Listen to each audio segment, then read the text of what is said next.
오늘 말씀은 고린도후서 2장 5절부터 11절까지입니다.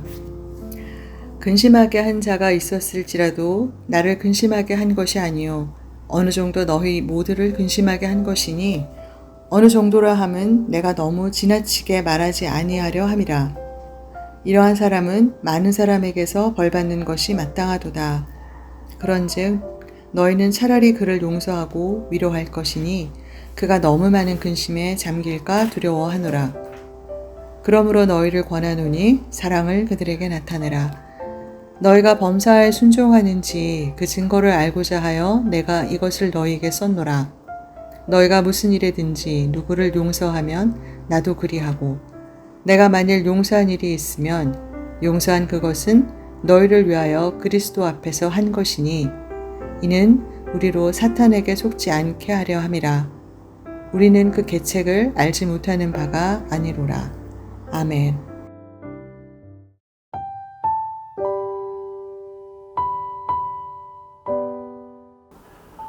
상처가 생긴 곳을 잘 치유하지 못하면 고름이 생기게 됩니다. 고름이 생긴 뒤에는 피부를 째서 그 고름을 짜내야만 합니다. 저도 초등학생 때 고름이 난 곳을 치유하기 위해서 어머니께서 고름을 짜주셨던 기억이 있는데요.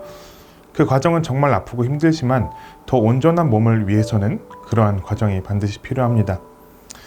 교회도 마찬가지입니다. 몸이 늘 항상 온전하지만은 않은 것처럼 교회도 늘 온전하지만은 않습니다. 이상적인 교회는 문제도 없고 사건도 없는 건강한 교회이겠지만 그러한 이상적인 교회는 보이지 않는 하늘의 교회이며 지상의 교회는 문제가 있기 마련입니다. 그러나 중요한 것은 문제가 생기기 마련이라면 이 문제를 어떻게 해결하느냐가 교회의 중요한 사명이 될 것입니다. 오늘 우리가 본 고린도후서 2장 5절에서 11절의 본문은 이러한 문제 해결에 좋은 본이 됩니다.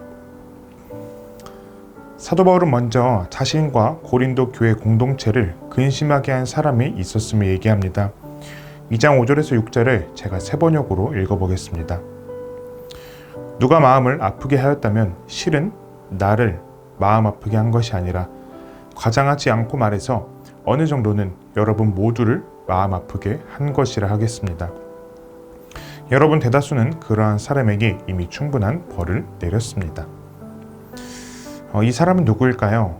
이 사람의 정체가 누구인지는 확실하게 알 수는 없으나 그는 사도 바울을 비난하는 자였으며 사도 바울을 힘들게 했던 자였음이 분명합니다. 그는 고린도 도시에서 계속되었던 우상 숭배에 참여한 자일 수도 있고요.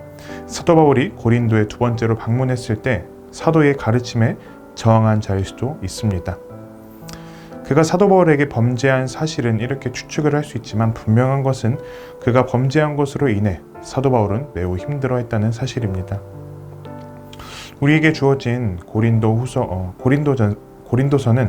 전서와 후서 총 2편뿐이지만 사실상 사도 바울이 고린도 교회에 보낸 편지는 총 4개의 편지로 구성되어 있습니다. 그러나 그중 2편은 유실되었고 남아있지 않습니다. 고린도전서와 후서 사이에 하나의 편지가 있었는데요.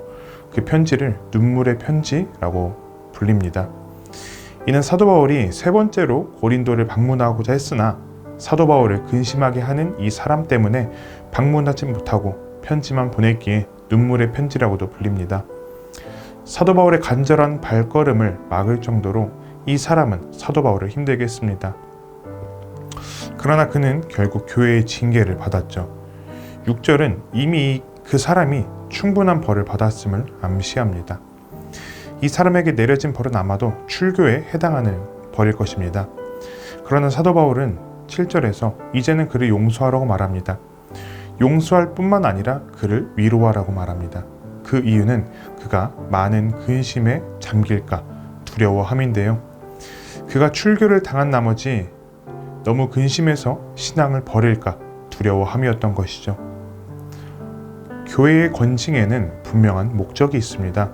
그 목적은 범죄한 사람에게 벌을 내리는 것에서 그치는 것이 아니라 그 사람의 회복을 위한 것입니다. 범죄한 자에게 형벌을 내림으로써 그가 자신의 범죄를 깨닫고 뉘우쳐서 다시금 하나님 앞에서 회개함으로 회복되기를 바라는 것이죠. 그래서 사도는 그가 충분히 벌을 받았으니 이제는 그를 용서하고 위로하라고 가르칩니다.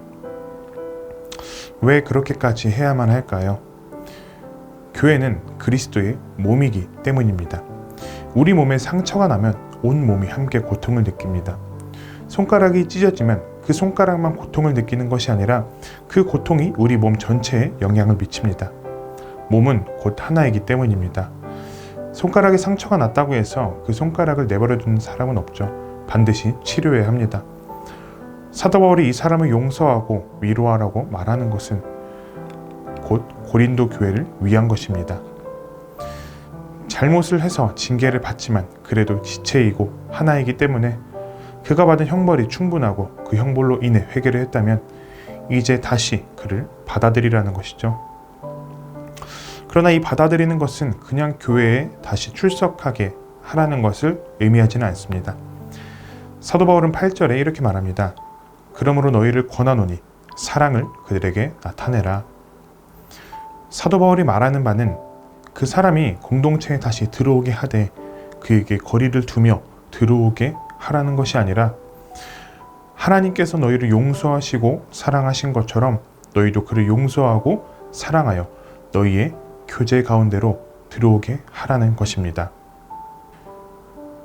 C.S. 루이스는 용서에 대하여 이렇게 말합니다. 진정한 용서는 죄를, 즉 모든 것을 고려한 뒤에 어떤 변명도 없이 남겨진 죄를 빤히 쳐다보고 그 모든 끔찍함, 더러움, 비열함, 악의를 주시함에도 불구하고 그 짓을 행한 사람과 완전히 화해하는 것을 의미한다.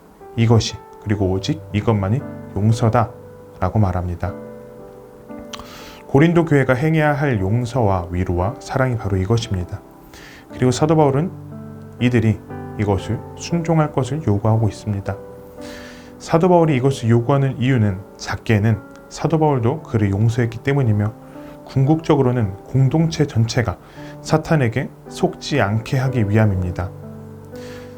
사도 바울은 이 마지막 단락으로 고린도 교회 교인들의 정신을 번쩍 들게 만듭니다. 이들이 사도 바울의 요구에 순종하지 않는다면 이들은 타락한 형제를 포용하지 않은 것으로 사탄에게 속는 것이기 때문입니다. 용서를 보류한다는 것은 사탄의 일임을 기억해야 합니다.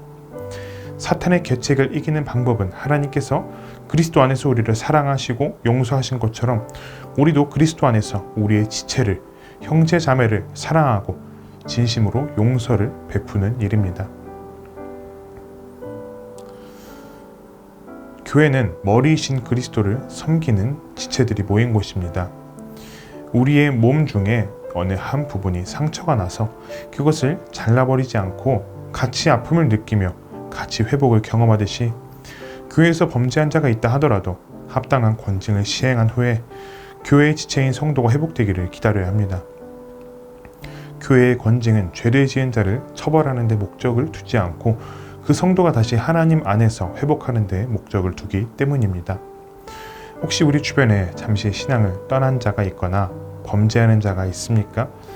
만약 있다면 우리는 그 성도를 정죄하기보다 그 성도가 회복되기를 위해 함께 기도해야 할 것입니다. 또한 우리는 용서를 배워야 합니다. 용서라는 가면을 쓴 채 미워하는 마음을 숨기는 것이 아니라 진정으로 용서할 수 있는 마음을 품고 용서를 해야만 합니다.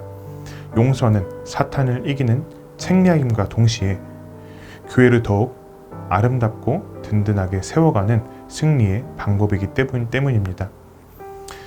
에베소서 4장 25절에서 27절 말씀은 이렇게 말하고 있습니다. 그런즉 거짓을 버리고 각각 그 이웃과 더불어 참된 것을 말하라. 이는 우리가 서로 지체가 됨이라. 분을 내어도 죄를 짓지 말며 해가 지도록 분을 품지 말고 마귀에게 틈을 주지 말라. 오늘 하루도 하나님께서 그리스도 안에서 우리를 용서하시고 품어주신과 같이 하나님의 사랑과 용서를 받은 자들로서 그리스도 안에서 용서와 사랑을 배워 다른 사람에게 위로를 주며 승리하는 청년 가족이 되기를 기도합니다. 말씀을 생각하며 함께 기도하겠습니다. 교회를 사랑하는 마음으로 지체를 돌아보며 주님의 마음을 품고 함께 기도하는 성도 되게 하옵소서. 그리스도의 사랑과 용서를 배우고 그 성품을 닮아가는 주의 자녀가 되게 하셔서 승리하는 성도, 승리하는 교회가 되게 하옵소서. 오늘도 그리스도 안에서 승리하는 우리 모두가 될 수 있기를 바랍니다.